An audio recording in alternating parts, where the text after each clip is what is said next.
Oke, selamat sore. Oke, kita lihat ya market kita ya. Oke, sudah ya semua ya. Baik, kita lihat market kita ya. Ini teman-teman bisa lihat ya. Kita gap down ini kenapa ini market sampai gap down ya, sampai turun di bawah 7.000. Jadi kemarin teman-teman juga tahu ya, kita memang menunggu adanya pengumuman suku bunga The Fed. Jadi ini sudah diumumkan dan itu sesuai dengan apa yang menjadi prediksi market turun 25 basis point. Jadi tinggal 4,5 basis point ya. Oke, nah tetapi yang menjadi penyebab bukan masalah 4,5 basis point itu. Yang menjadi penyebab adalah soal proyeksi ekonomi ke depannya di 2025 itu seperti apa. Itu yang sedang diincar oleh market ya. Kalau teman-teman lihat FOMC proyeksinya, The Fed itu proyeksinya apa? Proyeksi yang kita mau lihat itu adalah dot plotnya ini dot plot ya. Ini dot plot dari The Fed itu menunjukkan bahwa ini kira-kira nanti 2025 itu mereka akan melakukan apa? Kalau sebelumnya kita tahu bahwa The Fed itu sangat yakin mereka akan mencoba untuk menurunkan suku bunga sampai ke 2% kan, ya sangat yakin sekali. Teman-teman mungkin bisa lihat ya data yang kemarin tuh dia sangat yakin sekali akan menurunkan suku bunga sampai 2%. Tapi apa yang terjadi pada dot plot yang ini dot plot ini setiap quarterly ya. Jadi setiap 3 bulan itu mereka akan mengeluarkan proyeksi apa yang akan dilakukan The Fed dalam 3 bulan ke depan atau setahun ke depan, apa yang dia akan lakukan ya. Nah, hasil dari dot plot ini menunjukkan bahwa The Fed itu akan menurunkan suku bunga ini terbanyak ya. Jadi ada sekitar 1, 2, 3, 4, 5, 6, 7, 8, 9, 10 ya. 10 pejabat The Fed itu memvoting lah ya, memvoting bahwa suku bunga itu akan berkisar di sekitar 4% sampai 3,75 ya. Ya, 4% sampai 3,75. Nah, sekarang suku bunganya berapa? 4,5%. Jadi harusnya itu tidak akan jadi tahun depan The Fed itu mungkin tidak akan terlalu agresif untuk menurunkan suku bunga. Nah, kalau The Fed tidak agresif lagi menurunkan suku bunga, artinya apa? US dollarnya ada peluang itu akan menguat ya, peluang untuk US dollarnya menguat itu sangat kuat sekali. Jadi kekuatan dari US dollar itu akan sangat kuat. Kita bisa lihat ya dari mana IDR ini ya, dari IDR kita sudah menunjukkan apa? Dia sudah bertahan di atas 1.600. Ya, di atas 1.600 ini mungkin sudah itulah ya, sudah kita lihat juga bahwa kalau dia bisa break dari keadaan ini di 1590 15.900 sampai ke 16.000 dia break ya itu berarti dia ada peluang untuk naik terus ya. Ini kan nanti bentar lagi nih 16.300 itu pasti akan diambil. Kemudian nanti masih ada swing low. Nah, swing low-nya itu untuk IDR ya. Jangan berpikir bahwa oh dia udah akan terus menguat kembali. Tidak. Kita lihat dulu ini faktor dari DXY-nya itu atau indeks dolarnya sendiri itu akan terus menguat. Mana DXY saya? Loh, DXY saya itu mana ya? Oh ini ya. Ini akan terus menguat. Jadi kalau dengan penguatan US dollar ya, ini adalah resistennya dia ya di 107 ya. 107 itu juga sudah tembus. Kemarin sudah tembus ya. Kemudian dia sempat swing low, habis itu naik. Nah, dia udah diambil 108 juga sudah diambil. Ini berarti ada potensi penguatan. Sampai di mana? Ya, ini sementara mungkin ada sampai 109, 110 sampai ke 113. Ya, jadi penguatan US dollar itu sudah di depan mata. Ya, di depan mata. Kita makanya yang kemarin kita lihat itu adalah di IDR. IDR kita kalau sudah di atas 16.000, ya wis udahlah ya. Kita udah tahu bahwa ya udah ini peluang dia akan stay di atas. Ya, dia akan stay di atas 16.000. Dan kita lihat kalau secara teknikal ini kan adalah fase di mana uptrend itu terjadi ya, fase uptrend itu terjadi. Jadi kalau teman-teman lihat teknikalnya ini kan adalah swing high terus habis itu dia swing low, kemudian swing high swing low, kemudian masih sempat ngebase sebentar ya. Nah, ini yang ngebase ini yang bahaya nih. Kalau dia udah break ke atas ya, dia dari base itu sendiri dia udah break ke atas, ini berarti kan ada peluang trend ini akan terus berlanjut ya. Jadi tinggal kita menunggu nih 16.300 kalau sampai jebol. Ya, jebol berarti kita mungkin akan lihat rupiah kita balik ke sekitar 16.400 atau bisa jadi itu akan jauh lebih buruk lagi. Oke, nah ini kalau kita lihat dari faktor uh, the Fed-nya, ya karena itu adalah faktor utama lah, ya karena itu faktor utama dan korelasinya antara rupiah dengan indeks harga saham gabungan itu positif. Nah, maksudnya apa positif? Jadi kalau indeks dolar apa rupiah kita itu terus melemah, berarti ya indeks saham kita juga akan ikutan. Ya bahkan sampai kemarin ngegap ya, ngegap down gitu ya. Dia masih memberikan kita kesempatan sekali sih untuk keluar. Ya kalau teman-teman sempat itu ya di mana ya? Ini daily kan. Yang saya lihat tuh kayak JPFA lah ya. JPFA itu kan sempat turun sampai ke berapa gitu kan. Kemudian habis itu masih sempat mantul ya. Jadi itu masih ada kesempatan buat kita keluar lah. Nah, hari ini ya kita lihat ya, dia udah close di bawah 7.000. Nah, kalau dia udah close di bawah 7.000, nah, potensinya adalah ini akan diambil nih sekitar 6.700 sampai ke berapa nih? Sampai ke 6.630-40 gitu lah ya. Oke? Ya, nah kalau lihat market begini ya sudahlah, kita udah terima-terima aja lah ya, marketnya udah begitu. Nah, kita lihat dari dalam negeri ini sekarang. Kekuatan dalam negeri sendiri itu nggak bisa ngelawan kuatnya keperkasaan indeks dolar. Kenapa kita bilang nggak bisa lawan? Kita lihat dari suku bunga kita sendiri ya, suku bunga kita itu dipertahankan ke 6%. Jadi kalau teman-teman lihat ya, suku bunga kalau dipertahankan ke 6%, sorry ini nggak ada yang itu. Suku bunga kalau dipertahankan ke 6%, artinya apa? Ya artinya kita mencoba untuk mempertahankan ya foreign funds-nya itu tidak sampai keluar. Ya, karena bedanya cuma tinggal 1,5% loh. Kalau ya nggak gini, kita jujur-jujuran aja ya. Lu punya obligasi US yang 4,5%, sama lu punya obligasi Republik Indonesia 6%. Lu pilih mana? Gitu aja lah. Udah kita jujur aja lah ya. Oke, ini bukan masalah nasionalisme, ini masalah hitungan bisnis. Oke, ya, lu punya obligasi 4,5%. Ini kita bicara bukan warga negara ya, kita bicara sebagai lu fund manager gitu loh, yang punya fund itu. Ada obligasi 4,5% US punya. Oke, satu lagi adalah obligasi Republik Indonesia 6%. Lu pilih mana? Ya udah kayak gitu ya. Nah, jadi kalau misalnya ada foreign outflow yang terjadi, yaitu sesuatu yang wajar ya. Nah, sedangkan Bank Indonesia mau naikin kembali suku bunga itu nggak mungkin. Kenapa? Karena tingkat inflasi kita cukup terkendali. Lu naikin lagi suku bunga, ya, artinya apa? Daya beli kita akan terus turun.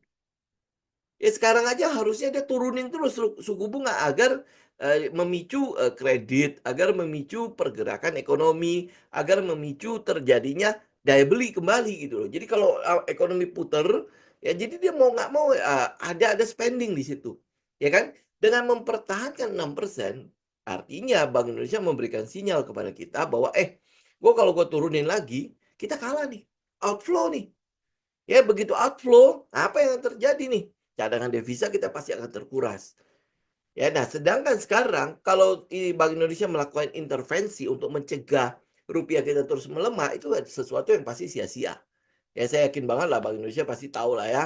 Itu akhirnya cuma akan memuaskan sebagian orang saja. Oh iya rupiah kita melemah ya. Oh ternyata menguat lagi. Cuma itu aja. Tapi itu akan jadi uang yang sia-sia untuk dibakar. Kenapa? Karena kuatnya atau perkasanya US dollar. Ya kita udah nggak bisa ngomong apa-apa ya.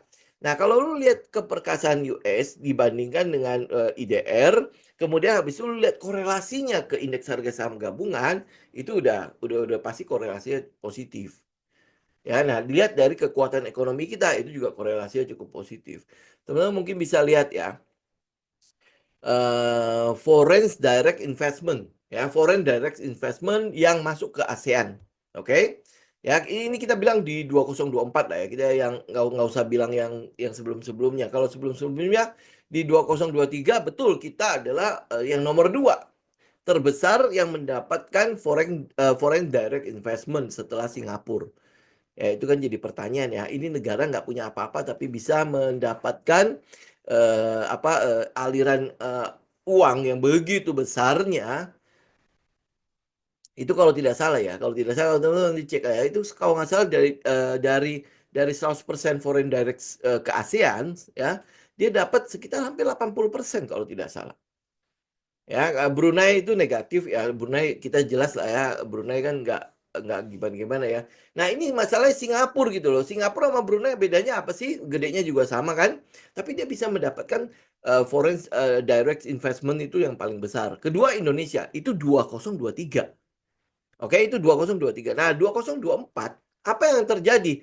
Indonesia itu cuma menerima foreign direct investment itu di bidang otomotif. Oke, ya terbesar itu di bidang otomotif. Sedangkan yang lain-lain itu hampir boleh kecil-kecil. Nah, pertanyaannya kenapa yang masuk ke Indonesia itu cuma begitu?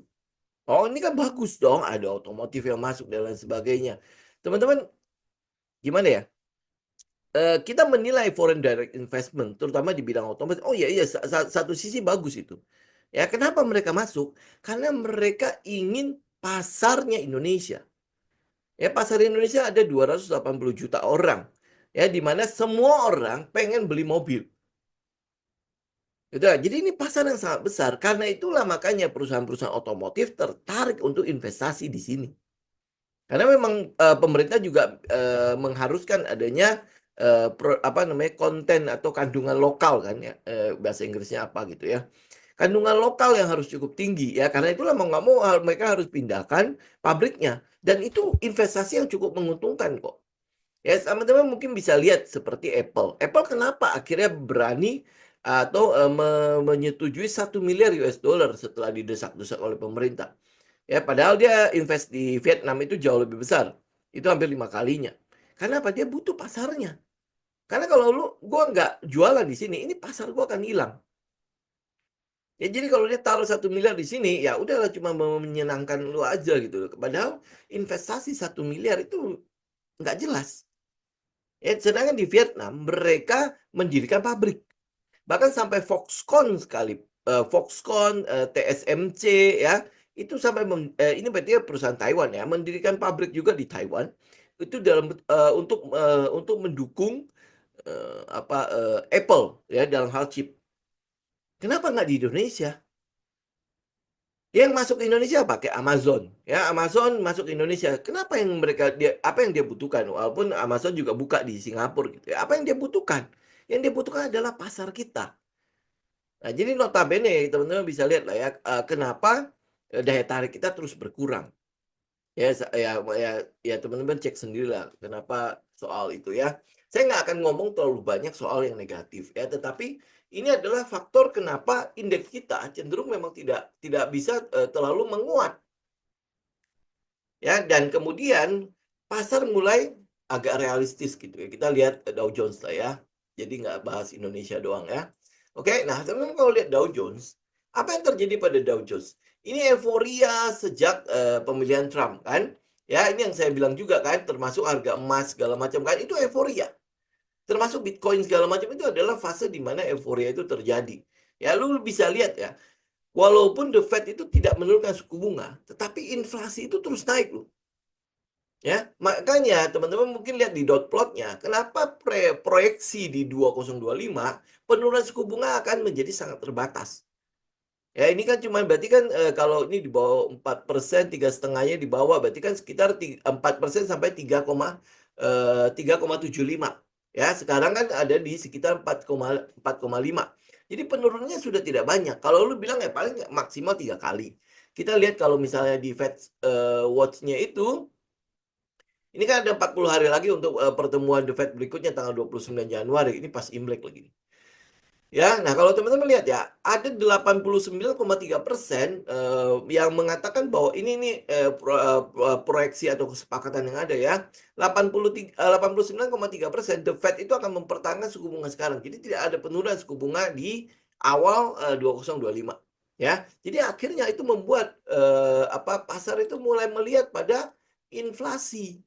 Ya, inflasi kan terus naik tuh. Inflasinya mana tadi inflasinya? Ya, inflasinya terus naik. Itu harusnya nah ini ya. Mana tadi? Nih. Ya. inflasinya terus naik. Teman-teman bisa lihat ya di sini ya. Dari September 2,4, kemudian habis itu Oktober 2,6, November 2,7. Ya, nah belum lagi kebijakan-kebijakan dari Presiden Trump nanti untuk periode yang akan datang nih di Januari.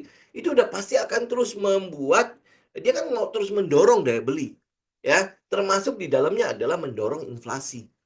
Ya, karena adanya inflasi dianggap sebagai adanya peluang untuk menciptakan daya beli. Ya, di Desember di 2024 itu pasti akan naik lagi.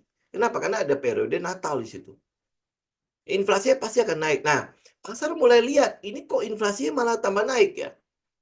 Ya, jadi kalau misalnya keputusan The Fed tidak menaikkan lagi suku bunga menurunkan suku bunga di 2025 itu untuk mengendalikan inflasi ini. Kalau inflasi tidak terkendali, ada peluang akan The Fed itu malah menjadi menaikkan kembali suku bunga untuk mengendalikan ini. Gitu. Ini karena apa? Ini teman-teman lihat ini 3 bulan beranjak loh. Sedangkan sedangkan pasarnya tiap 3 bulan itu apa? Nunjukin terus naik. Nah, ini kan euforia yang terjadi karena adanya kemenangan si Trump. Ya, di hari Senin kemarin kita udah sempat membahas bahkan sampai ke kenapa Warren Buffett itu sampai ngumpulin sampai 5.100 triliun lebih dan itu ditaruh di obligasi US. Ya, 5.000 triliun lebih loh. Kenapa itu dilakukan? Karena dia untuk mencegah adanya euforia yang terjadi di pasar. Oke? Nah, kalau teman-teman lihat ini masih akan ada potensi penurunan, masih ada sekali lagi ya. Ini tinggal tutup gap doang. Ya, kita akan lihat hari ini. Ya, kemarin kan setelah pengumuman kemudian turun kan karena ini ada gap. Jadi dia tutup gap dulu, ini ketutup gap itu habis itu nggak ada lagi. Ya, jadi ini hari ini mungkin ada potensi untuk turun lagi. Ya, potensi turun baik cuma buat tutup gap. Nah, habis itu setelahnya kan akan libur kan. Ya, jadi kalau teman-teman lihat ya, market mulai rasional melihat data-data ekonomi. Belum lagi kalau misalnya kita lihat NFP-nya atau data ini tenaga kerja ini juga mengalami ini kan naik nih. Kemarin kan gara-gara banjir tuh yang di Oktober ya, November kan terjadi kenaikan kan. Nah, ini ada NFP, non pump payroll kan. Jadi ini adalah data-data ekonomi yang tercipta di luar PNS, di luar pertanian, gitulah ya. Nah, ini berarti yang menciptakan swasta, ya, menciptakan swasta. Tetapi teman-teman lihat ya, kecenderungan yang ada adalah NFP-nya itu juga terus turun. Ya, NFP-nya juga terus turun. Ini yang mau digenjot oleh si Trump. Karena kebijakan dalam negerinya kan, dia mencoba untuk mendahulukan kepentingan dalam negeri dibandingkan kepentingan luar negeri.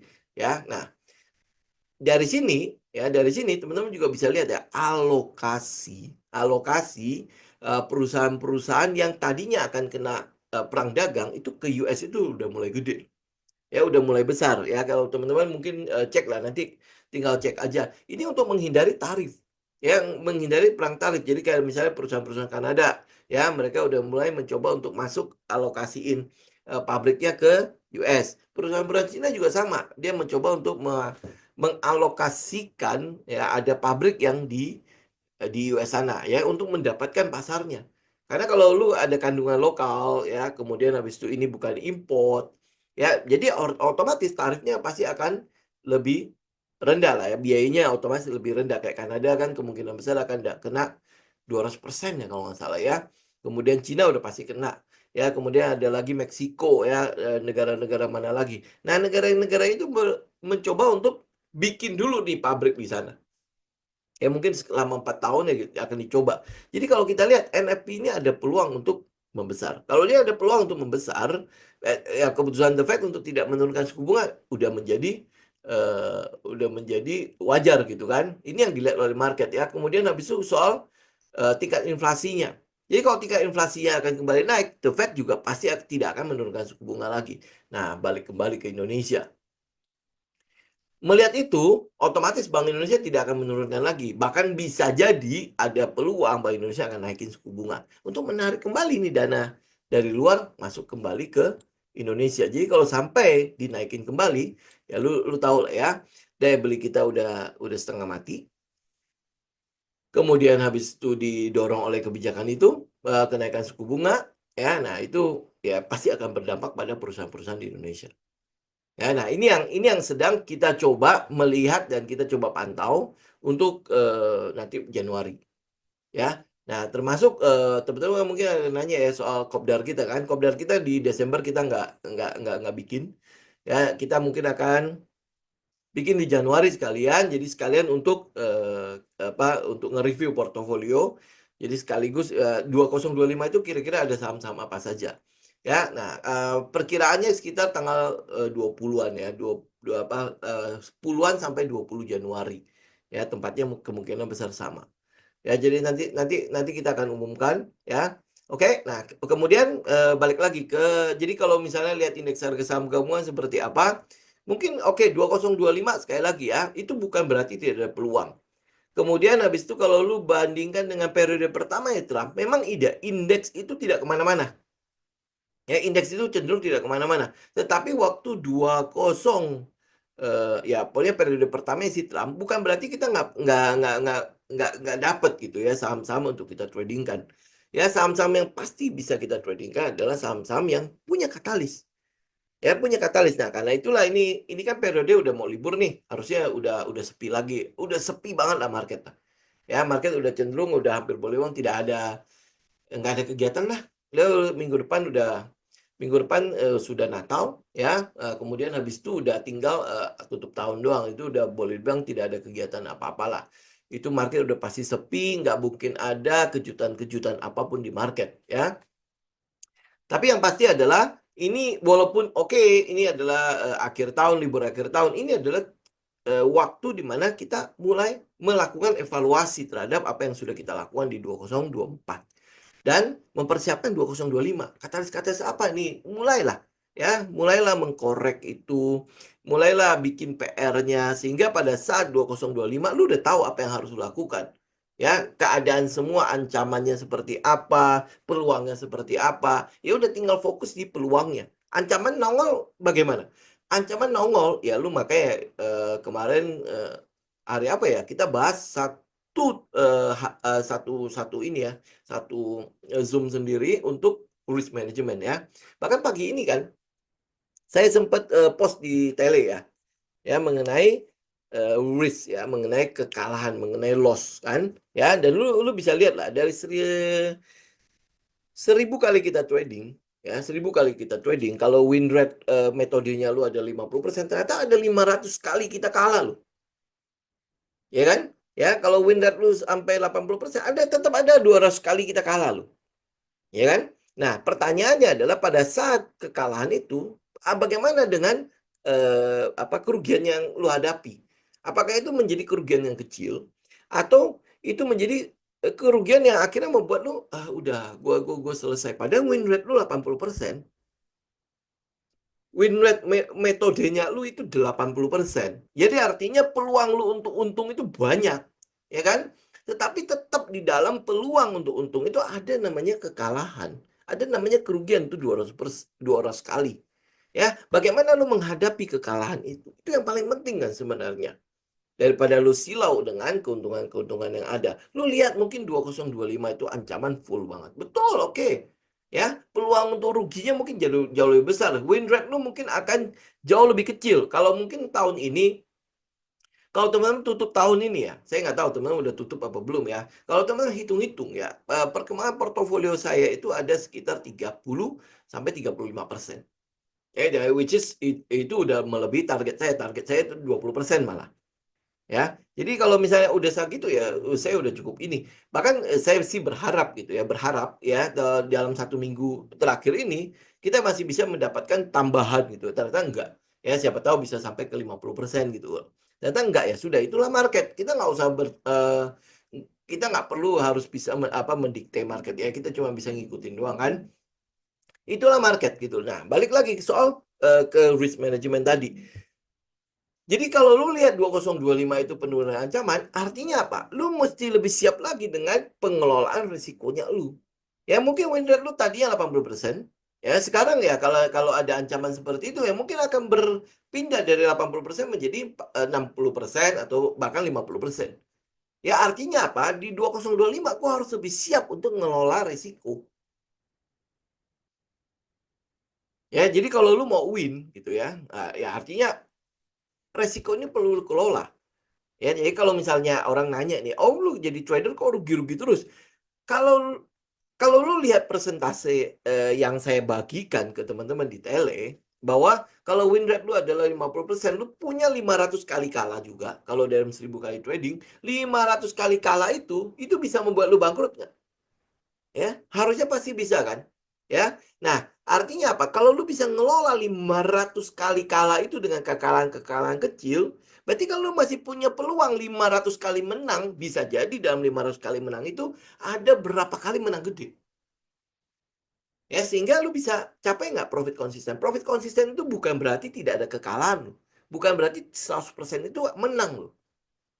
Ya, makanya saya tulis di tele kan, kalau ada trader tidak mau menerima kekalahan, lu harus namakan dia apa sebenarnya. Karena setiap trader itu kalah. Tetapi yang membedakan antara trader profesional sama trader yang baru-baru ini ya, baru-baru muncul ya, kemudian habis itu ngaku-ngaku trader, itu adalah bagaimana dia ngelola kekalahannya. Apakah dia akhirnya tenggelam ya, tenggelam dalam kekalahan itu, kemudian habis itu wah revenge trading ya, kemudian habis itu FOMO dan lain sebagainya. Itu kan yang penting yang perlu dilakukan oleh trader. Ya, bukan silau gitu ya, terus mencari metode, wah gue 100%. Ya hampir boleh bilang tidak ada kan 100% win rate, ya itu nggak ada. Kalau lu menyadari win rate itu tidak ada 100%, maka berarti gua ada potensi-potensi kalah. Pada saat gue kalah, apa yang gue lakukan? Itu yang harusnya menjadi fokus dari trader-trader ini nih. Ya, nah cuman yang jadi apa yang perlu disayangkan adalah itu yang poin-poin penting yang perlu diperhatikan itu malah dihindari oleh banyak trader. Ya, poin-poin penting yang perlu lu menjadi fokus malah lu hindari. Ya kayak misalnya risk management. Ya itu kan adalah sesuatu yang perlu lu lakukan untuk menghindari psikologi trading lu sampai akhirnya wah lu over trading. Kemudian habis itu karena lu kalah-kalah terus lu jadi emosi. Jadi lu mau balas dendam bagaimana cara gue membuat kekalahan gue itu balik menjadi keuntungan. Ya bukan masalah metode lu. Gitu loh. Yang jadi fokus utama para trader itu adalah metodenya. Padahal ya metode udah begitu aja. Yang saya pernah bilang, lu mau pakai Bollinger Band pun, lu mau pakai cuman MACD pun, ya lu mau pakai indikator apapun ya. Karena indikator itu pada dasarnya diciptakan oleh penciptanya karena mereka tahu bahwa mereka menggunakan itu mereka untung. Tapi bukan berarti 100% mereka untung. Lu bisa lihat lah, itu kan biografi untuk banyak sekali trader itu ada di mana-mana ya. Lu bisa lihat kayak Jesse Livermore, ada kok bukunya. Lu bisa lihat Mark Minervini, ada bukunya. Lu bisa lihat kayak misalnya Nicholas Darvas, ada bukunya. Lu bisa lihat trader apa saja lah, ada bukunya. Apakah mereka bilang selama gua trading tidak pernah gua rugi? Apa mereka bilang begitu? Tidak kan? Tetapi lu lihat bagaimana sikap mereka melihat kerugian itu. Ya, oke? Ya, jadi ya teman-teman ini ya, ini mungkin akan masuk ke 2025. Ya udahlah, mulailah. Fokus kepada sesuatu yang bisa lu kendalikan. Pada saat lu tahu oh ini bukan bukan areanya gua, udah itu bukan area yang perlu lu pusingkan. Jadi contoh misalnya market harus bagus. Itu bukan area yang perlu lu pusingkan. Market bagus atau tidak itu urusan market. Karena lu nggak bisa kendalikan sama sekali. Daripada lu pusing dengan sesuatu yang tidak bisa lu kendalikan, maka ya udah, apa yang bisa gue kendalikan? Ambil contoh misalnya hujan. Hujan lu bisa kendalikan? Oh, tinggal itu tebar garam, tinggal modifikasi cuaca. Itu kan yang bisa dilakukan orang yang punya duit. Dan apa urusannya sama lu? Gitu ya, gue cuma mau pergi shopping doang kan, gara-gara hujan gue nggak bisa. Masa iya lu ngirim satu pesawat Hercules untuk nebar garam? Kan nggak mungkin kan? Ya, jadi artinya kalau memang dia tidak bisa dikendalikan, ya sudah apa yang lu bisa lu lakukan? Oh, gue tetap mau pergi. Ya pakailah payung, pakailah jas hujan, bawalah mobil, gitu kan? Ya kalau memang harus pergi, gue nggak punya mobil, nggak punya apa-apa, ya sudah jalan kaki tapi pakai payung. Ya, oh nanti sepatu gue becek bagaimana? Ya pakai sepatu boot aja. Ya kalau nggak sekarang itu ada loh, sekarang plastik yang bagus tuh yang sampai di bisa ngebungkus ya, udah pakai itu.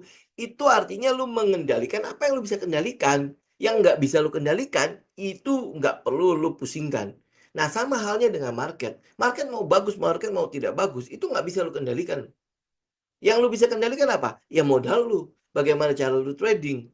Ya, bagaimana lu bersikap dengan kalau misalnya gua rugi, apa yang harus gua lakukan? Itu yang poin-poin penting yang perlu lu sadari gitu.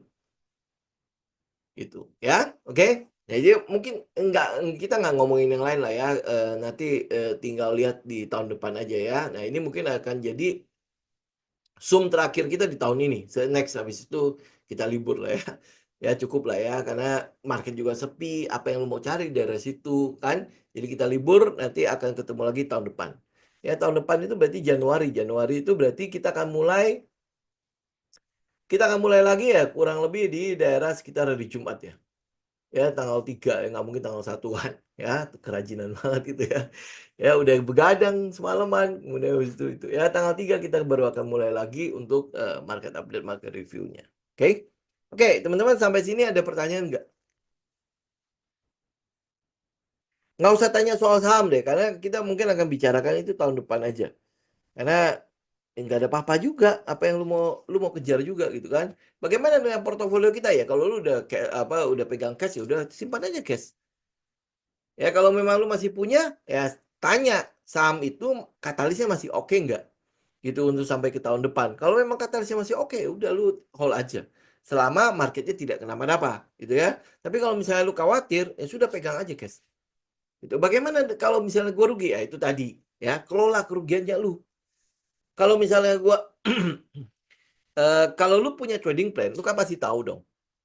Ini udah kena stop loss gua apa belum? Kalau dia belum kena, lu mau hold ya silakan hold. Tapi kalau misalnya udah kena, ya sudah. Apa yang gua lakukan dengan cash gua sekarang? Ya hold aja. Hold cash aja. Gitu. Toh akhir tahun lu mau ngomong apa?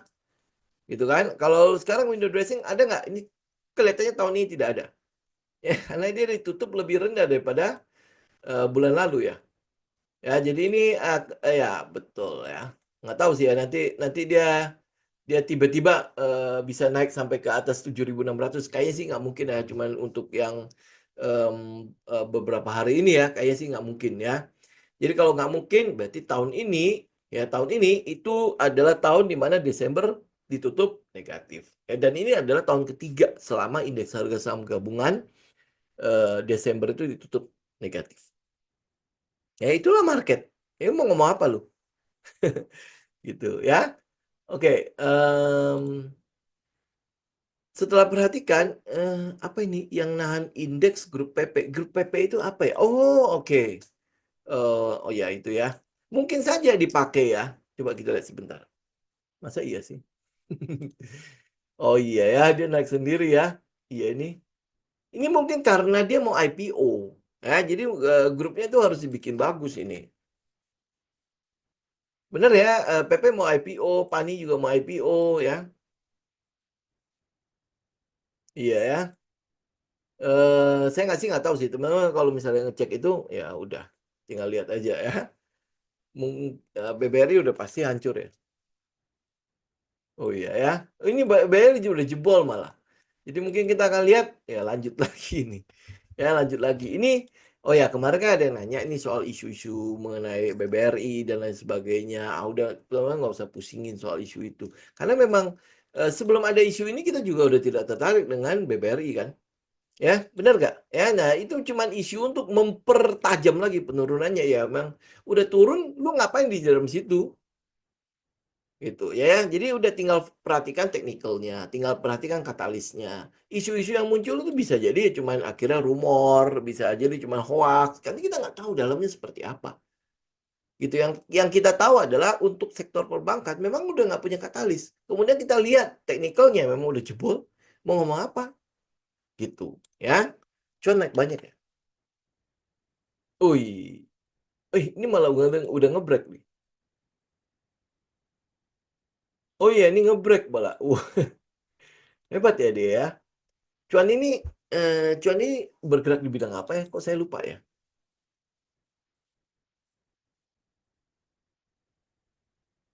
Cuan ini, Oh, batu bara. Nah, itu kan jadi sesuatu yang rancu sekali ya. Di mana kita tahu sektor batu bara kan berdarah-darah ya. Dia malah naik. Itu kan udah jelas anomali banget kan. Kita lihat volumenya. Volumenya malah bagus.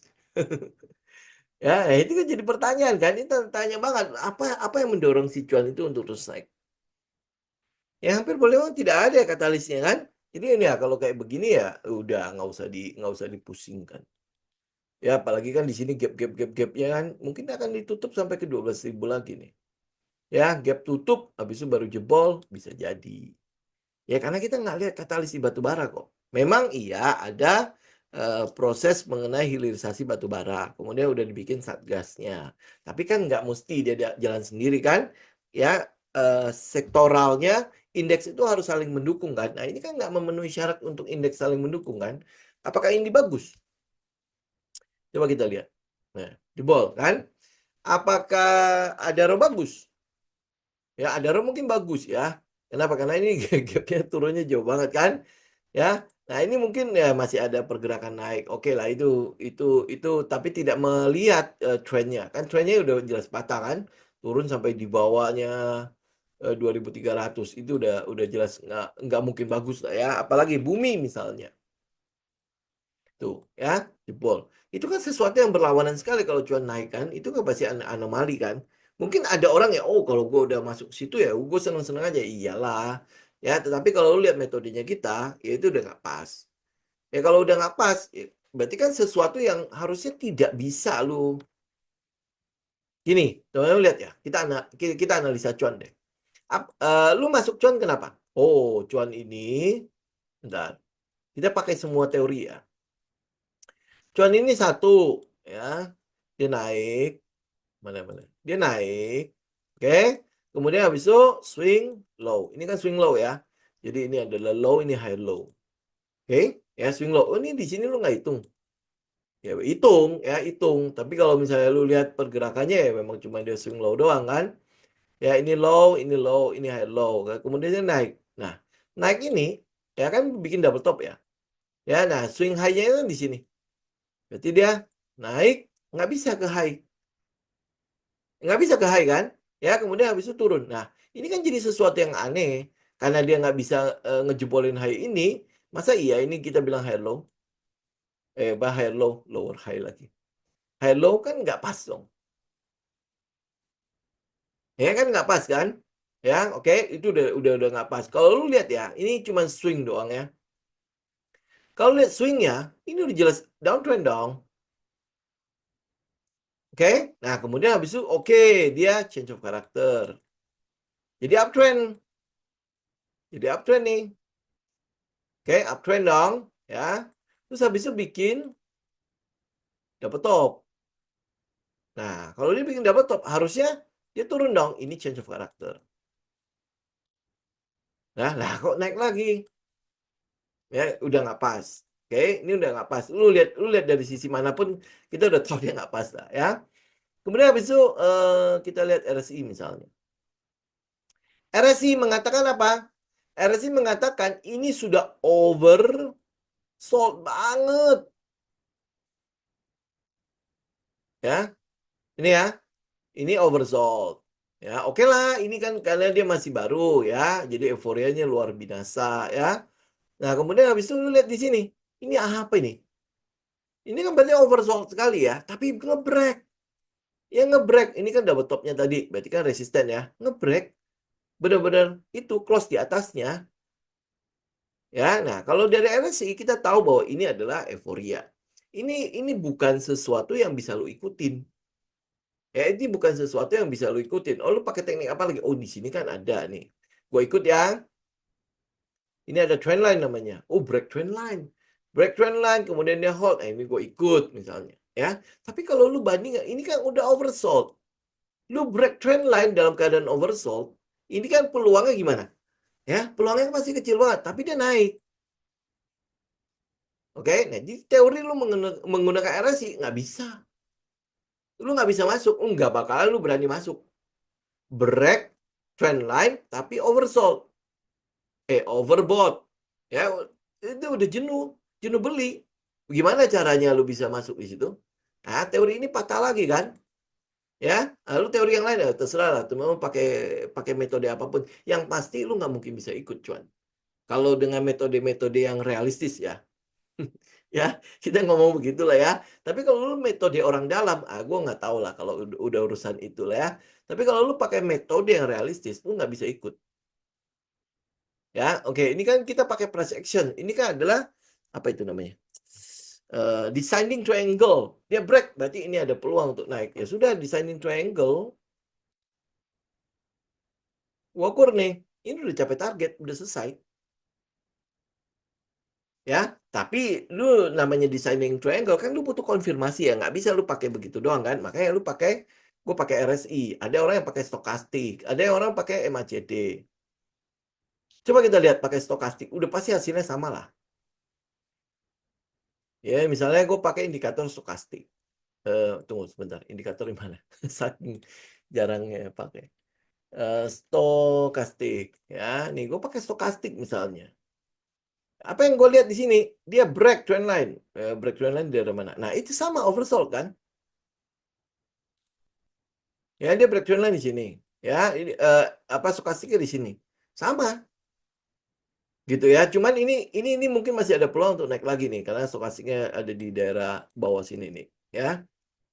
Oke, nah tapi sama, artinya lu nggak mungkin masuk juga gitu. Oke, gue nggak pakai stokastik, gue pakai MACD. Eh, MACD. Kayaknya ada sih gitu. Nah, gue pakai MACD, ya break trend line. Oh iya, ini break trend line ya. Ini kan dia break di sini nih. Jadi gue ikut, ya gue ikut. Nah, tapi kalau teman-teman lihat ya, ini kan udah jelas ya, sangat oversold. Sama lah, hampir boleh bilang semua indikator ya kurang lebih kronologinya sama lah ya. Dia dia udah oversold sekali. Ya mungkin pada saat lu break trend line, gue berani ikut nih. Kenapa? Karena MACD masih di bawah, di daerah sini. Ya, lu lihat kalau histogramnya baru mulai hijau nih. Oh, gue berani masuk nih. Oh, lu kalau pakai MACD, gue berani masuk. Ya, oke. Terus naik nih. Oh, ngebreak. Berarti kan gue ikutin trend terus nih. Sampai apa? Sampai nanti garis EMA sama garis sinyalnya itu crossing, dead cross. Nah, baru gue keluar. Nah, sekarang berarti gue nggak keluar. Oh, kalau lu pakai MACD, mungkin dia masuk nih, nge-hold. Ya, tetapi gini, teman-teman, ya, balik lagi ya. Kalau lu lihat dari macam-macamnya lah ya. Dari macam-macam ya. Dari katalisnya di batu bara nggak ada. Suddenly lu bisa memilih saham ini. Dari mana? Ya, dari mana tiba-tiba, oh gue kayaknya oke, gue ambil cuan gitu. Dari mana gitu loh. Ya, oh ini ya ada orang yang memperhatikan itu ya sudahlah. Ya kalau ada orang yang memperhatikan cuan terus ya silakan. Ya, tetapi apa lu ambil logiknya di dalam analisa ya. Lu tahu batu bara jelek banget. Nggak mungkin lu pakai pakai pakai itu, pakai dari daerah-daerah sini. Ya, itu kan nggak pas. Ya, itu tadi yang saya bilang pakai technical. Oke lah, lu pakai ini kan designing triangle, break trend line segala macam. Ya mungkin lu masuk dari situ. Tapi kalau lu lihat logiknya, masa iya saham lu yang lu pilih cuma cuan doang? Ya, karena batu bara itu tidak punya katalis sama sekali. Gitu. Ini kalau buat saya loh ya. Apalagi kalau teman-teman lihat frameworknya kita kan, katalis ya. Kalau lu memang ada katalis di batu bara, oh gue lihat cuan wajar gitu loh. Tapi kalau tiba-tiba gue lihat cuan, ya tiba-tiba pokoknya gue iseng doang, gue lihat cuan gitu kan. Lu lihat tadi ya, lu pakai oke lah, lu bilang apa ya, ya sampai lah jadi perhatian dan lain sebagainya. Ya mungkin aja lah, udahlah. Ya saya nggak mau terlalu itu. Tapi kalau lihat dari logiknya, susah untuk kita masuk dari sini. Gitu. Ya, tapi ya oke, ini mungkin akhirnya jadi ini ya. Jadi saham-saham yang dipakai untuk mengendalikan indeks. Ya, jadi kalau nggak hancur gitu loh. Sama kayak inilah apa kata-kata Pak Prabowo. Kalau lu mulai makan bergizi gratis, itu sama mau dihancurin gitu. Padahal ini sebenarnya nggak ada urusan dengan ancaman itu. Ya karena memang marketnya yang memang jelek gitu. Ya bukan bukan masalah oh makan bergizi gratis ini karena makan bergizi gratis jadi Januari mau dimulai. Maka ya indeks akan dihancurkan. Enggak sih, memang memang karena marketnya begitu ya. gitu. Jadi ya nggak bisa ngomong apa-apa. Oh, selevel presiden masa iya dia dapat informasi yang nggak pas? Sebenarnya nggak juga, bukan masalah level presidennya ya. Tapi kalau kita lihat memang teknikalnya, kemudian kita lihat data-data ekonomi yang ada, memang memang nggak pas gitu loh. Nah, buktinya tadi ya saham PP dipakai untuk ngenahan indeks malah. Ya kalau enggak ya asli lebih jebol lagi. Saya malah lebih seneng kalau market itu bergerak sesuai dengan apa mekanismenya. Ya dibandingkan dengan ditahan-tahan begini. Tahan-tahan begini itu kan sama saja untuk apa memainkan psikologi kita, malah akhirnya malah jadi lebih lebih gila lagi. Ya, indeks mau kemana? Ini mungkin dari sekitar 6.500 nih. Kita mungkin akan menunggu daerah situ. Tapi sebelum ke 5.500, 6.500, ini 6.700 harus dijebolin dulu nih. Gitu. Ya, paling ya kita lihat begitu aja. Gitu. Nah, oke. Ya, ada lagi teman-teman pertanyaan? Kayak sih nggak ada ya. Hampir boleh nggak ada. Lu pasti udah nggak mungkin bertanya lagi apa yang mau lu beli kan? Ya, JPFA gimana? Pasti ya, JPFA ya. Kalau buat saya, karena makan siang apa makan bergizi gratis itu masih akan dimulai, lu lihat JPFA. Kalau lu lihat secara tren itu kan dia masih tetap utuh ya. Oke, kita lihat volumenya. Nih, teman-teman lihat ya, turunnya juga dengan volume yang kecil kok. Gitu. Kalau apa penurunan ini karena apa keluar untuk akhir tahun dan lain sebagainya, ya masih masih cukup wajar lah. Ya pergerakannya segala macam itu masih oke. Jadi ya kita akan tunggu JPFA tahun depan aja. Gitu. IMM lain, IMM lain saya nggak gitu tertarik sih. Kalau lu udah punya JPFA ya sudah satu aja ya. IMM lain paling saya lihat isi main doang. Kalau yang lain tidak terlalu itu. Ya, nah Doit. Doit ini kan hubungannya sama itu juga kan, sama apa batu bara juga kan. Walaupun teman-teman lihat ya dia akuisisi ini, dia akuisisi itu. Saya mungkin akan lihat batu bara itu tahun depan lah, tahun depan dan bagaimana si Satgas hilirisasi batu bara ini berlangsung gitu. Kalau dia benar-benar bekerja, kemudian kita udah punya ini ya, kita udah punya guidance apa yang akan dia lakukan untuk hilirisasi ya. Pertama yang mungkin teman-teman perlu lihat itu adalah PTBA. Ya, PTBA. Habis itu ya lu lihat adalah saham-saham yang memang punya potensi untuk ikut dalam proyek hilirisasi ini, terutama untuk gasifikasi batu bara. Mungkin akan teman-teman lihat di situ. Kalau untuk Doit, lu mesti lihat adalah perkembangan di Australia sana. Ya, Australia. Apakah dia kena ban-nya Trump apa enggak? Kalau dia nggak kena ban-nya Trump, mungkin ini ada peluang untuk perusahaan-perusahaan tambang di Australia itu bagus. Tapi kalau dia kena ban juga, ya kemudian habis itu lu lihat juga pasar Cina. Karena ya harus kita akui ya, em, eh, apa pasar untuk komoditas itu adalah Cina. Ya kita tergantung pada Cina. Australia juga sama tergantung pada Cina. Gitu deh. Kalau lu lihat Doit, ya lu lihat pasar Australia. Karena hampir boleh dibilang operasional dia kan gede di sana. Ya kalau dia besar di daerah sana, sudah teman-teman berarti harus lihat pasar Australia untuk Doit. Ya. Kalau lihat teknikalnya sekarang ya lebih baik enggak sih ya. Kita tunggu aja di daerah 400 nih. 320 sampai 400 untuk Doit. Harum. Harum ini juga sama ya kayaknya ya. Harum kan sekarang lebih gede di nikel nih sekarang. Ya. Nih, kalau teman lihat Harum ya. Ini udah patah juga. Ya, ini patah trend. Kemarin kan kita melihat ada peluang dia mematahkan trend line kan. Tapi ini lihat teman-teman lihat. Tidak ya, dia tidak terus naik tapi malah turun. Ya udah trend line ini berarti udah nggak kepake kan, ya. Kemudian habis itu mencoba untuk retest di daerah supply demand, ternyata enggak. Ya berarti udah lu nggak bisa pakai lagi. Ya dan akhirnya jebol resisten. Nah kalau dia udah jebol resisten, ini udah jebol kan, ini resisten ya. Kemudian habis itu lihat ini adalah daerah supply. Saya gedein aja ya supply-nya. Nah, kita harapkan adalah daerah sini ada pantulan nih. Daerah berapa nih? 935 sampai 1100 ya. Nah, pantulan ini ya ini kalau kita lihat ya, potensinya ya eh, pasti nggak terlalu besar. Kenapa? Karena ya ini balik lagi ke batu bara dan ke nikel, itu dua-duanya jelek. Ya, dua-duanya jelek. Ya, bahkan potensi ke 2025 harga baterai EV itu kan turun ya. Ya, ini adalah salah satu investasi yang yang kita boleh yang cukup gagal lah. Di situ ada LG Chem, di situ ada CATL. Itu yang keduanya pabriknya nggak jelas. Benar-benar nggak jelas tuh pabrik ini. Dua pabrik ini ya, saya nggak tahu dorongannya seperti apa. Kemudian terakhir itu BUMN mana ya mau bikin itu ya? Mau bikin ini loh, mau bikin baterai ya. BUMN bikin pabrik baterai. BUMN mana ya? Ini mana sih? Ini kan Antam ya. Ada kok, ada satu yang paling baru tuh 2024.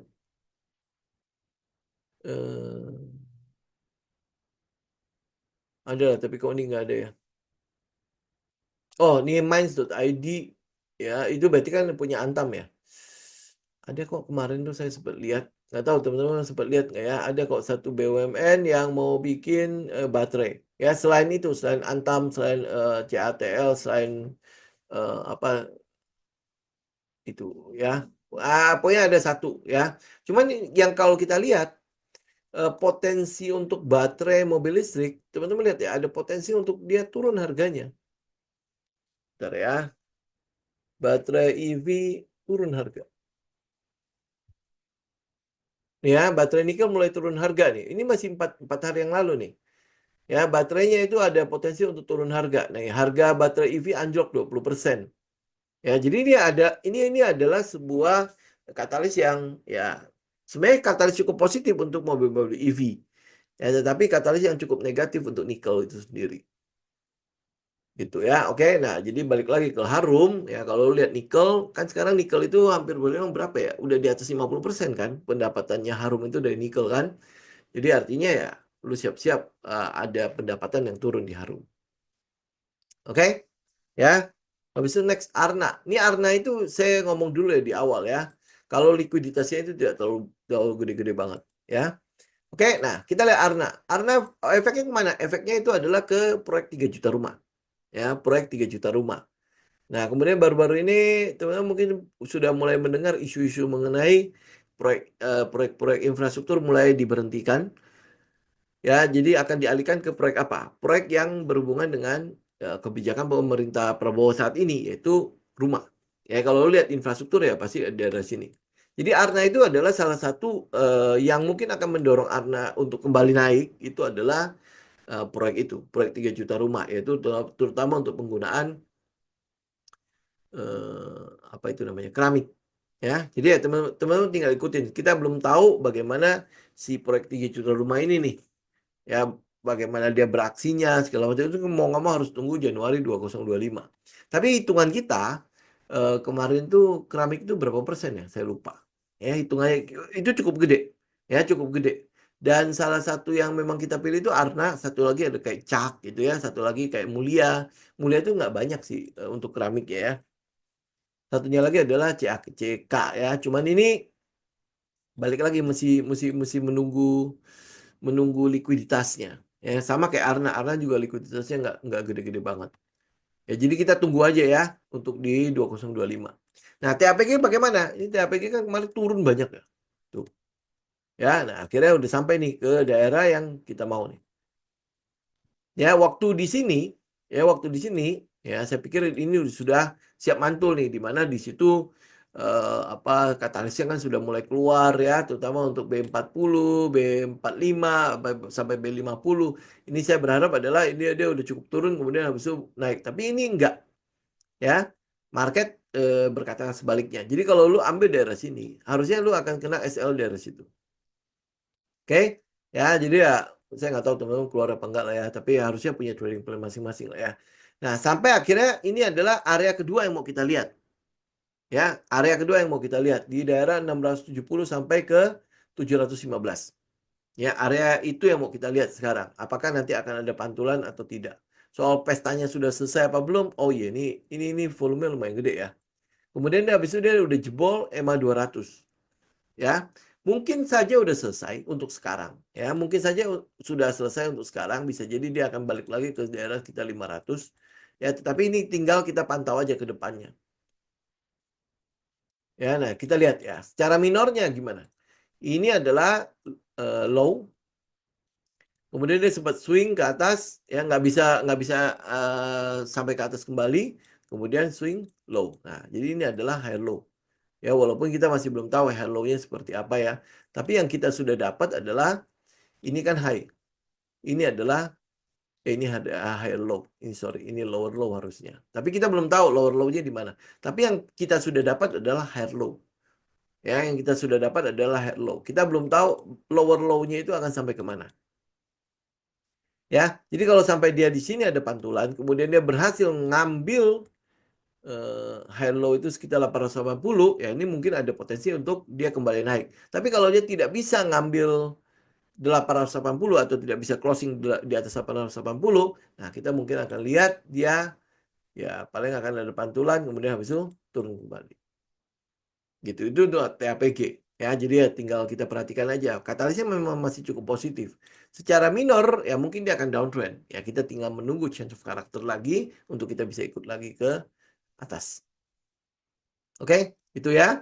Terakhir mungkin saya ambil BSTE ya. Nah, BSTE ya. Coba kita lihat ya. Invert cup and handle ya. Coba. Ini TAPG invert cup and handle. Oh, diukur aja. Sebentar ya. Naik berapa? Oh ya, yap, ada peluang seperti itu. Nah, pakai ini aja lah udah.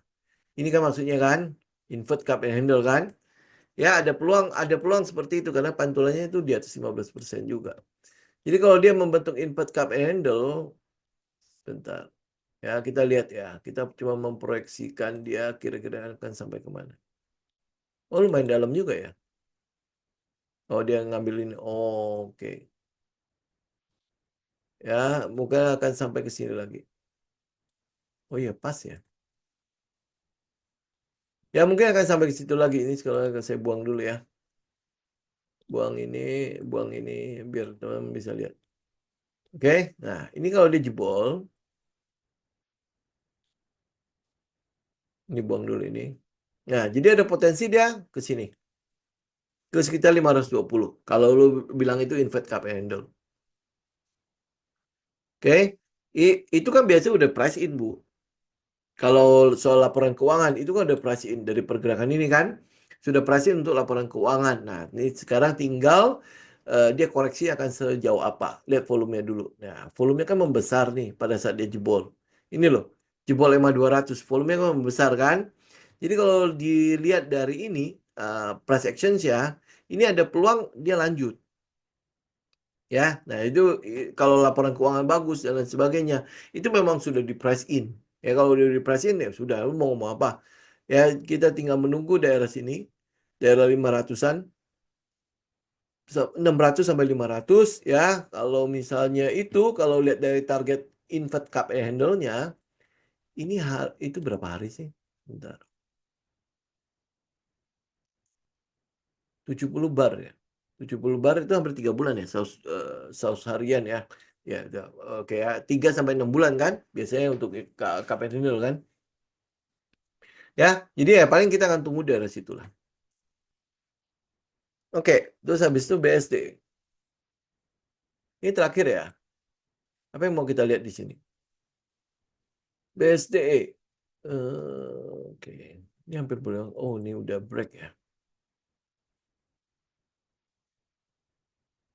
Oke, ini udah break. Ini kan tadinya ini adalah tujuan untuk retest ya. Volume dulu lihat. Oh, volume tetap mengecil loh.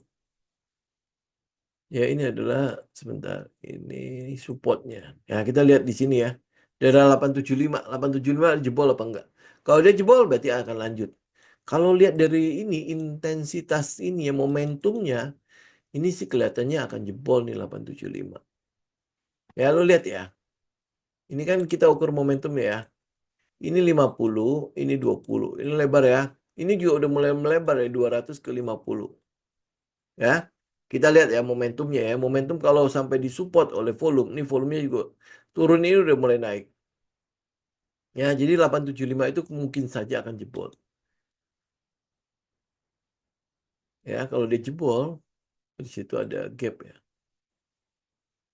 Berarti ada peluang mungkin akan balik ke sekitar 600-an nih. Ya, ke sini dulu ke sekitar 700, iya 700 habis itu ke 600-an. Ya, oke, berarti ya boleh bilang proyek 3 juta rumah itu masih belum berdampak ke sini ya. Ya, tapi mungkin kalau daripada BSD ya, saya mungkin masih akan itu ya, teman-teman kalau misalnya mau mantau masih bisa mantau si ini, si Alam Sutra. Ya, cuman memang momentumnya kan gede nih turunnya kan. Tapi memang sektornya semua turun. Kita tahu dia ada launching Alam Sutra 2, ya kemudian habis itu Alam Sutra yang pertamanya itu akan dijadikan premium, tempat premium ya. Kemudian habis itu yang kita mungkin akan menunggu itu adalah proyek 3 juta rumah itu akan memukul ini Alam Sutra nggak? Karena tipenya sama ya. Malam malam beli ya, ini tipenya sama. Dia akan memukul nggak? Tapi teman boleh perhatikan lah. Ya, kalau misalnya dibandingkan BSD, saya mungkin akan lebih senang ke Alam Sutra dibandingkan BSD karena itu ya tadi proyek kemudian kayak kayak Pani kan proyek PSN-nya kan terancam dibatalkan. Nah, apakah yang punyanya si BSD juga akan dibatalkan apa enggak? Ya kalau sampai dibatalkan, ya berarti kan dia tidak mendapatkan kemudahan-kemudahan untuk proyek-proyeknya kan ke depannya kan. Ya, nah, itu yang saya bilang eh, yang saya bilang itu yang soal itu ya, soal properti ini itu banyak rumor yang beredar. Pokoknya eh, apa terutama setelah si ini ya si Pani ikutan proyek 3 juta rumah. Nah, kok yang lain nggak ikutan ya. Kemudian habis itu beredar kasus mengenai PSN-nya si PIK 2 itu akan dibatalkan ya. Nah, itu rumornya banyak banget. Ya, teman-teman cek deh rumor-rumor itu ya. Memang itu rumor luar biasa lah. Cuman kalau untuk Pani saya nggak mungkin beli karena kita udah tahu bahwa seberapa tinggi dia, walaupun memang ada peluang dia masih akan naik lagi. Kalau lihat dari base on base ya, ini masih ada peluang untuk dia naik lagi. Cuman ya ini bukan sesuatu yang perlu kita kejar lah. Kita masih punya yang lain kok. Kemudian katalisnya juga nggak ada kan, hanya karena omongan seseorang doang. Ayo ayo beli beli Pani, ya bingung lah saya gitu kalau cuma ngikut doang gitu ya. Ikut karena CSR. Iya, betul, karena CSR gitu kan. Karena kedekatan dia sama menteri itu juga kan. Cuman habis itu kan mulai tuh kasus-kasus banyak muncul tuh rumor-rumor. Terutama untuk PSN 2-nya. PSN PIK 2 ya, kan itu terancam dibatalkan. Ya, nah makanya kan apakah akan berdampak ke BSD? BSD juga juga dapat PSN kan, proyek strategi nasional kan. Padahal kalau misalnya mau dilihat ya, mungkin PIK 2 lebih lebih ini ya, lebih apa ya kalau saya bilang lebih lebih pas ya dapat PSN di situ ya.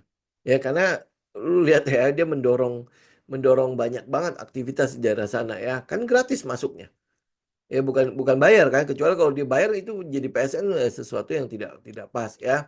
Cuman ya teman-teman saya nggak tahu apakah dampak lingkungannya karena ada PIK 2 kemudian habis itu ke ke daerah-daerah sekitar itu seperti apa ya lu mesti cek lebih lebih jauh lah ya. Tetapi yang kita lihat adalah sektor properti dengan adanya PPN 12%, dengan adanya proyek 3 juta rumah itu pasti akan terpukul kok ya akan terpukul. Nah, cuman seberapa keras pukulannya? Ya, belum lagi soal penurunan suku bunga itu kelihatannya akan berhenti itu. Ya, bahkan ada peluang malah akan naik lagi. Kemudian belum lagi soal daya beli. Ya, nah itu masih cukup jelek lah untuk properti. Ya, kalau properti seperti itu, perbankan mungkin akan seperti itu, multi finance akan seperti itu, dampaknya kan banyak. Dampaknya kemana-mana. Termasuk di dalamnya adalah kalau properti tidak naik, ya bahan-bahan bangunan juga pasti akan beda. Gitu. Betul, memang beda beda pangsa pasar. Ya, makanya proyek 3 juta rumah ini kita masih belum tahu seperti apa juklaknya. Karena lu bilang beda beda pangsa pasar ya. Kita lihat gini deh. Alam Sutra 2 misalnya. Ya, Alam Sutra 2 atau jangan bilang Alam Sutra 2 deh. Lu teman-teman tahu proyeknya si Ciputra. Ya, proyek Ciputra itu Citra Maja tuh. Ya, itu kan adalah rumah RS yang dulu itu pas launching itu cuma 37 jutaan ya. Ya 37 sekarang kan udah 70-an tuh ya. Ya, lu bilang pangsa pasar yang beda, itu kan pasti udah kepukul itu. Ya, itu udah pasti kepukul. Jadi akan banyak sekali orang yang pasti udah memilih itu. Ya, kita nggak tahu nih masalahnya apa ya? Proyek 3 juta rumah ini seperti apa? Katanya gratis kan mau dibagi-bagiin kan. Nah, kira-kira siapa yang dapat? Nah, lu tahu sendiri lapangan seperti apa. Ya, ada orang yang sebenarnya layak tapi dapat juga barang itu. Nah, itu yang ya itu yang apa ya yang ya kita nggak bisa ngeliat gimana ya. Ya, ya bingung juga lah. Kayak gitu lah ya. Nah, tapi itu mungkin efeknya kemana nih 3 juta rumah itu efeknya sampai ke sektor properti seperti apa? Teman-teman tinggal telah itu lebih jauh. Lu pasti akan bisa ngeliat lah ya kepukulnya seperti apa gitu. Ya, tetapi kalau lihat dari ini penyediaan untuk bahan-bahan bangunan mungkin akan berbeda. Ya, dia mungkin akan ada gairah di situ. Cuman ya itu tadi ya pembagian itu satu bangunan itu kan tidak semuanya dipukul rata sama gitu kan. Penggunaan bahan bangunan untuk satu bangunan itu kan tidak semuanya sama. Yang yang yang mungkin akan dapat dampak yang besar itu adalah semen. Karena penggunaan semen kan hampir berapa ya? 40-50% ya itu untuk bangunan itu pasti akan menggunakan semen. Ya. Nah, tapi kenapa tidak berdampak positif untuk semen proyek 3 juta rumah ini? Karena kapasitas produksi semen kita itu gede banget. Ya besar banget. Sekarang aja kita cuma menggunakan 30-40% dari kapasitas yang ada. Jadi dengan proyek 3 juta rumah, lu mau naikin ke berapa? Masih masih besar banget produksi kapasitas semen kita. Jadi ya makanya kalau lu lihat ya dengan proyek 3 juta rumah, kenapa korelasinya tidak positif ke semen? Ya karena kapasitasnya masih tetap gede. Memang ada peningkatan pada pendapatan semen, tetapi itu tidak akan merubah secara signifikan terhadap pergerakan harganya gitu. Mungkin akan berbeda dengan kayak bata ringan gitu ya. Bata ringan kan, bata ringan kita cuma punya satu emiten. Cat juga kita punya satu emiten. Bata ringan itu punya komposisi itu sekitar 30% dari total bangunan. Kita butuh menggunakan bata. Karena buat tembok kan, kecuali bata lu cor. Nah, itu mungkin akan berbeda ya. Itu sekitar 30%. Itu memang efeknya ada ke situ. Nah, cuman ya itu apa di lapangannya seperti apa? Apakah si Blast itu mampu untuk memproduksi sebanyak itu? Ya, apakah Blast itu mampu untuk memenuhi semuanya kalau dia sampai pesan di Blast? Ya, itu yang saya lagi tunggu. Pemilik owner si Blast itu ikutan, ya nongol. Tapi masalahnya nggak pernah nongol. Yang kita lihat nongol itu ya si Pepe, ya si Pani, si siapa Adaro, kayak gitu-gitu kan. Ya, yang si ini nggak ada, si HT ini nggak ada. HT yang itu loh ya, HT yang Surabaya bukan HT yang Jakarta ya. Itu nggak nongol gitu. Ya sayangnya di situ. Gitu ya. Oke. Ya udah nanti kita bicara tahun depan lagi lah ya. Oke ya. Jadi untuk tutup tahun ini ya teman-teman izinkan saya untuk ngucapin selamat hari Natal buat teman-teman yang merayakan ya dan selamat tahun baru juga untuk 2025 ya kita moga-moga tahun depan akan jauh lebih baik. Ya. Oke, sampai ketemu teman-teman tahun depan. 1 tahun libur kita. Ya. Oke, saya izin pamit. God bless semua. Ya, Merry Christmas, Happy New Year. Oke, saya izin pamit ya. Thank you.